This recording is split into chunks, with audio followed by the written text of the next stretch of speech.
they still whisper about the night Adhama was born. The moon hid behind a curtain of clouds, and thunder rolled like the angry drums of forgotten ancestors. Even the crickets were silent. Old women who had seen many seasons said it was a bad sign for a child to be born under such restless skies. But Adhama's mother, Nena, didn't care. She pushed through her pain and brought forth a wailing baby whose cry echoed through the raffia walls like a prophecy. From the moment she took her first breath, Adhama's life was marked by mystery. Her father Okafor, a palm wine tapper, died 2 days before her birth, bitten by a viper said to be the spirit of a woman he once wronged. The villagers whispered that Adhama carried the burden of her father's sins. Some said she was cursed, others said she was a child sent by the gods to right an old wrong. But Nena only looked at her daughter and said, "No curse can break a pure heart." Adhama grew up with hunger as her companion and shame as her shadow. When she was 10, her mother fell ill and died during the Great Yam famine. Desperate and alone, Adhama was sold as a bonded girl to a distant land, Umuezi Kingdom, by a heartless trader who lured orphans with false promises of food. The road to Umueza was long and cruel. She walked barefoot through thorn paths, carrying baskets of salt on her head. But even in her misery, she would look at the hills and whisper to herself, "One day my feet will walk on white sand, not dust." In Umueze, she was bought by Obiageli, one of the palace wives of King Ezioka. Adhama became the lowest of servants, sweeping the courtyards before dawn, carrying firewood, fetching water, and scrubbing the floor till her fingers bled. Yet she never complained. The other servants envied her calm spirit. There was something regal about the way she moved, grace in her suffering, dignity in her silence. One morning, while washing the queen's wrappers by the river, she noticed a strange thing. The river whispered her name, Adhama. She froze, her heart pounding. "Who calls me?" The water rippled, forming the shape of a woman's face. It was Ne Miri, the river mother, goddess of destiny. "My child," the river spirit said in a voice that sounded like wind and water mixed, "your chains are not forever. The crown that is despised shall rest upon your head." Adhama fell to her knees, trembling. "But I am only but a bonded girl. How can I be a queen?" The water shimmered. "The gods write their stories with tears and patience. Keep your heart clean. When the moon turns red, destiny will call."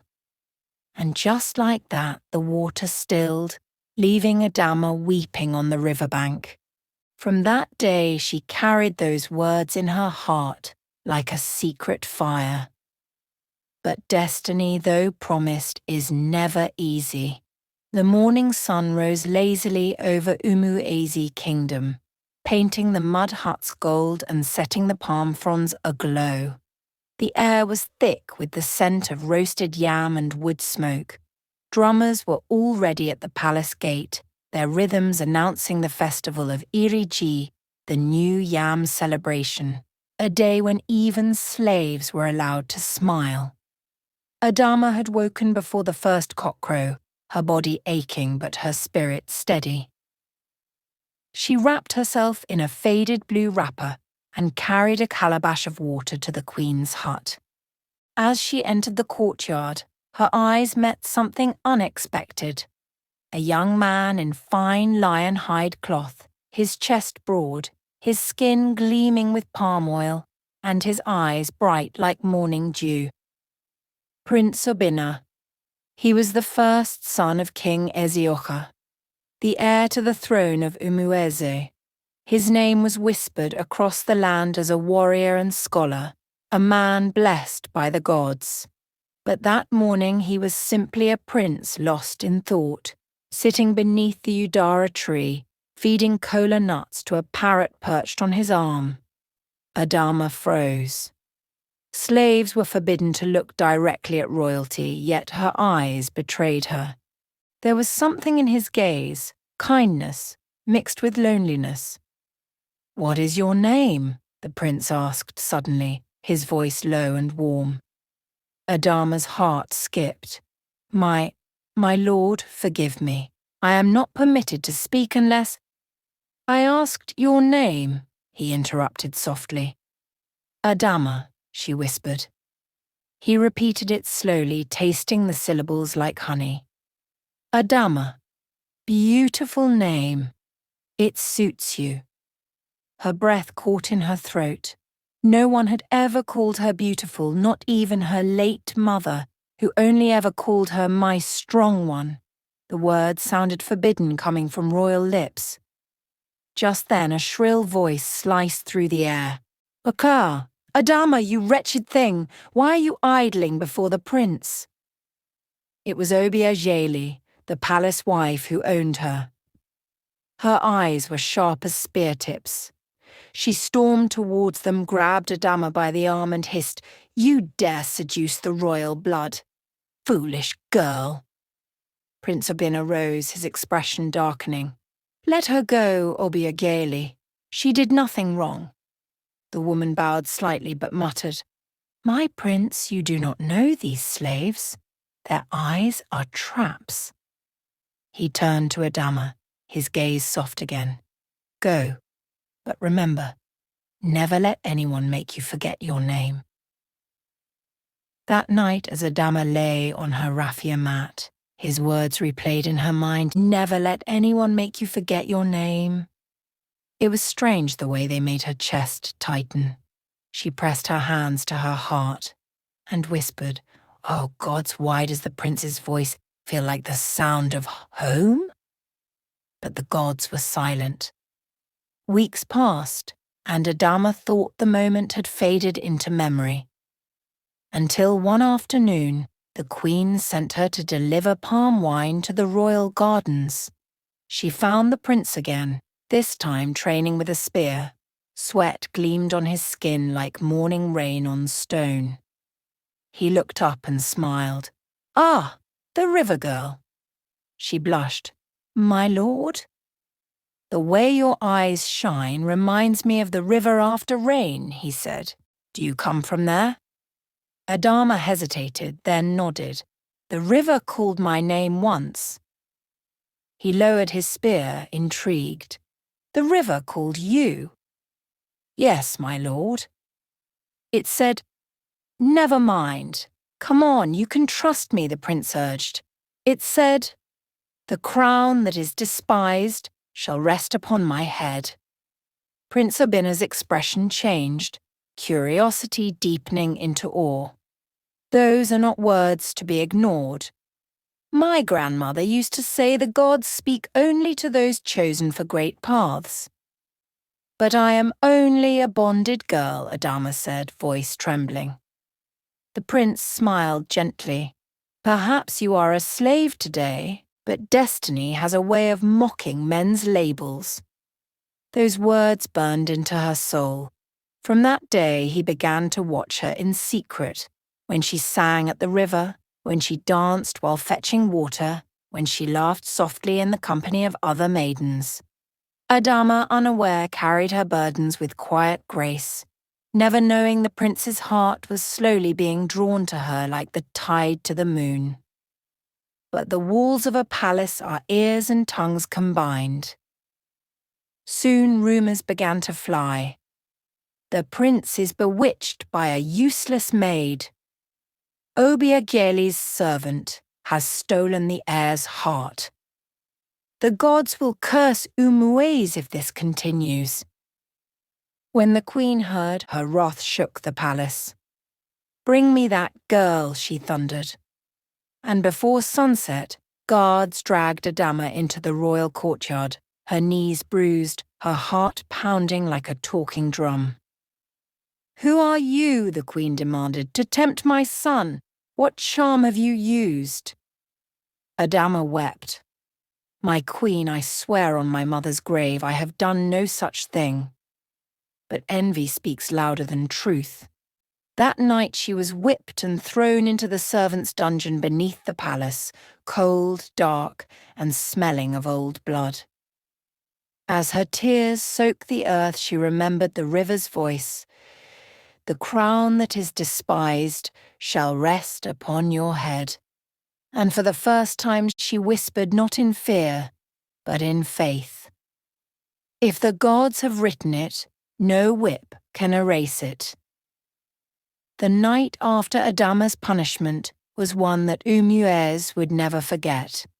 The moon hid behind thick clouds as if ashamed of what had been done beneath her gaze. The wind screamed through the palm trees, and the sacred river that ran behind the palace began to roar like a wounded beast. By midnight, thunder cracked across the heavens. The river overflowed its banks, sweeping away goats, crops, and the small huts near the marketplace. The flood came without warning, and the people cried out, "The gods are angry! The gods are angry!" Old women ran to the shrines carrying white chalk and colonnutes. Men beat their chests, pleading for mercy. And in the royal courtyard, King Eziocha sat sleepless, the weight of guilt heavy on his shoulders. "What have we done?" the queen cried, clutching her wrapper. The palace priest, Dibia Uka, entered the courtyard, his eyes burning like oil lamps. "My king, the gods do not strike without cause. Someone innocent has been wronged within these walls." The king rose slowly. "Name the offender, and he shall be punished." The priest dropped his staff. "It is not a man's sin this time, my king. It is the sin of pride. You have allowed an innocent heart to bleed unjustly." The queen stiffened. "Are you saying the gods are angry because of a wretched servant?" The dibia turned toward her. "When a heart cries from the dust, even the gods listen. Her tears have touched the throne of the River Mother." Silence filled the courtyard. Even the fire crackled softer, as though listening. The king's face grew pale. "Summon the girl," he said. "Let the gods judge between us." At dawn, Adhama was dragged from the dungeon. Her back was marked with whip scars, her eyes hollow but burning with a quiet light.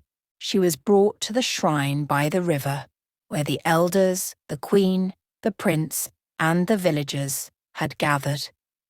The sky was dark, though the sun had already risen.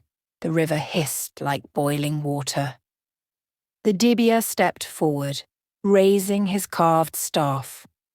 "Before Ani the Earth Mother and Nene Miri the River Goddess, we shall know the truth." He turned to Adhama. "Child, speak only truth. Did you use charms or witchcraft to bewitch the prince?" Adhama knelt, tears mixing with the sand. "No, my lord. I have nothing but my mother's songs and my faith. I did not seek the prince. He found me." The priest nodded. He turned to the queen. "My queen, you accused her. Will you swear before the gods that your heart is clean of jealousy?" The queen hesitated. "I sought to protect my son, not myself," she said, her voice trembling slightly. "Then we shall see what the river says," the priest declared. He took a gourd of sacred water and poured it into the river. "If this girl is guilty, let the river swallow her. If she is innocent, let the water bow before her." The crowd held their breath. Adhama was led into the shallows, her feet sinking into the cool mud.